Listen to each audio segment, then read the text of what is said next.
আমরা মানবজাতি বড়ই অদ্ভুত, তাই না? আমরা শুধু সবসময় নিজেরটাই ভাবি, নিজে কোনটাতে ভালো থাকি, নিজের সুবিধা অসুবিধা এসব নিয়ে পড়ে থাকি।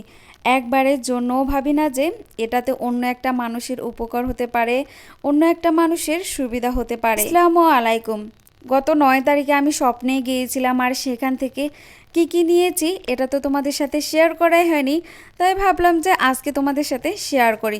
প্রথমে এই যে কম্বো প্যাকেজটা বের করলাম, ওটা ছিল খিচুড়ির প্যাকেজ, আর ওটার মূল্য ছিল মাত্র 65 টাকা, তাই ভাবলাম যে একটা নেওয়া যাক। এরপরে যেই প্যাকেজটা বের করলাম এটা ছিল সেই ভাইরাল প্যাকেজ, মানে 160 টাকার প্যাকেজ, যা ইতিমধ্যেই ভাইরাল হয়ে গেছে। এখানে ছিল প্রায় 8 থেকে 10 পিস মাংস আর 2টা মাঝারি সাইজের আলু। তবে এটা ওরা ওদের পরিমাণ মতো দিয়েছিল, এখানে 10 পিস, 12 পিস, 8 পিস, 7 পিস এরকমও হতে পারে। এবার যেই প্যাকেজটা খুললাম সেটা ছিল 300 টাকার প্যাকেজ। 300 টাকার প্যাকেজটিতে মোটামুটি ভালোই মাংস ছিল, এখানে 3-4 জন তো অনায়াসে খেতেই পারে। আর মাংসগুলো আমার কাছে অনেক ভালোই লেগেছিল, এখানে চর্বি, হাড়, মাংস সবগুলো একদম মিক্সড ছিল, মানে ভালো না বলার কোনো কারণেই দেখতে পাচ্ছিলাম না। আর 300 টাকার প্যাকেজে 3টা আলু ছিল মাঝারি সাইজের। এবার আমি যেই প্যাকেজটা খুলবো সেটা কিসের প্যাকেজ হতে পারে বলেন তো?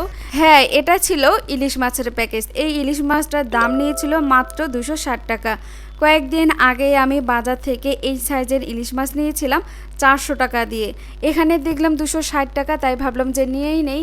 আরও একটা প্যাকেজ আমি আপনাদের খুলে দেখাচ্ছি যে এই প্যাকেজটাতে কতটুকু ছিল। এটা ছিল 160 টাকার প্যাকেজ, ওখান থেকে আমি 3টা 160 টাকার প্যাকেজ আর হচ্ছে একটা 300 টাকার প্যাকেজ ইলিশ মাছ আর হচ্ছে খিচুড়ি প্যাকেজ নিয়েছিলাম। আর একটা সত্যি কথা বলি, ওই ইলিশ মাছটার এত ঘ্রাণ ছিল, আমি যখন বের করছিলাম কেন বুঝছিলাম যে এটা একদম খাঁটি পদ্মার ইলিশ হবে, তাই ভাবলাম যে এটা আমি আজকেই রান্না করব। এদিকে আবার ওর বাবার অফিসও ছিল, তাই ভাবলাম যে মাছটা রান্না করতে আমার কম সময় লাগবে, তাই ইলিশ মাছটাই রান্না করে ফেলি। আর বিশ্বাস করবেন না, যখন আমি মাছটা ভাজছিলাম তখন তো পুরো বাসা একদম ইলিশ মাছের গন্ধে মোমো করছিল। প্রথম যে আমি স্বপ্ন থেকে ইলিশ মাছ কিনেছি এটা কিন্তু না, এর আগেও আমি অনেকবার স্বপ্ন থেকে ইলিশ মাছ কিনেছিলাম, কিন্তু কেন জানি এরকম মাছ আমি কখনোই পাইনি। এরকমও হয়েছে একবার আমি স্বপ্ন থেকে মাছ কিনেছি ইলিশ মাছ, কিন্তু কোনো স্বাদ পাইনি।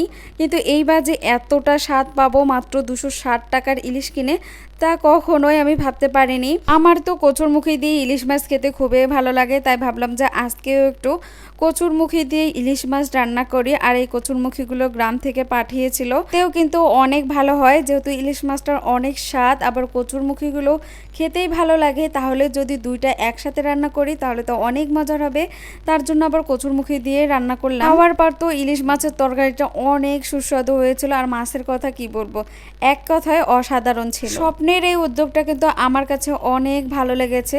আমরা হয়তো চাইলেও যে কোনো সময় গরুর মাংস কিনে খেতে পারি, কিন্তু যারা খেতে পারে না, টাকার জন্য নিতে পারে না, তাদের জন্য খুবই ভালো একটা উদ্যোগ। হয়তো বা স্বপ্নের এরকম উদ্যোগ দেখে আরও অনেকজনে এরকম প্যাকেজ তৈরি করবে, এতে করে কিন্তু সবাইরে ভালো হবে। আমরা যেমন ভালো আছি সেরকম যদি খেটে খাওয়া দিনমজুর মানুষগুলো ভালো থাকে, ভালো কিছু খেতে পারে, তাহলে আমাদের সমস্যাটা